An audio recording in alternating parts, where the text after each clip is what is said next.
Dans son quartier, difficile pour Agnès Crépin de passer inaperçue. Des centaines de pièces aéronautiques jonchent les abords de sa maison sur la Côte d'Azur. Là, vous avez une dérive de Mirage 3. Ici, vous avez une aile de Mirage 3.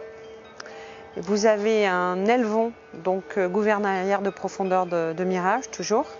Et ici, on a une partie de hublot du premier avion d'assaut civil. Des pièces, mais pourquoi faire? La clé de ce mystère se trouve dans son atelier en sous-sol. Ici, par ses mains, elles deviennent des œuvres d'art. Ultime finition pour cette création, ce réservoir de Mystère 4 transformé en canapé. Ce réservoir a été placé sous les ailes, donc ce qu'on appelle les réservoirs largables, ce qui permettait de donner aux avions un peu plus de range, donc capacité de vol. Et une fois qu'ils étaient vides, ils étaient largués, d'où le nom réservoir largable. Donc j'en ai récupéré 4 chez un collectionneur et je n'ai jamais pu en avoir d'autres. Donc ce sont des canapés, on va dire, uniques en 4 exemplaires. Je suis ici le 4e, le dernier.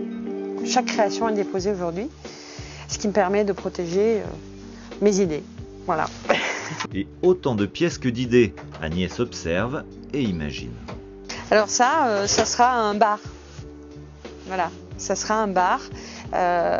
Lorsque j'ai récupéré cette pièce, j'avais ça en tête. Je n'avais pas eu le temps de le faire, mais tout poli miroir, magnifique. Tout s'y prête, hein, même dedans. Hein. Regardez, on peut mettre les étagères, etc. Ainsi, un aileron de Mirage 3 devient un bureau design en aluminium. Des objets toujours superbement finis, comme cette sortie de canon parfaitement polie et convertie en lampe. En fait, vous avez ceci qui rentre dans la carlingue de l'avion. Donc ici, on a la carlingue de l'avion comme ça. Donc ce qui sort, c'est juste ça. Et là, vous avez le canon par lequel sortent les obus. Chaque pièce est signée. Agnès Crépin, c'est mon nom d'artiste, Agnès Crépin. Un nom désormais connu. Depuis 12 ans, sa notoriété progresse et ses œuvres s'envolent aux 4 coins du monde.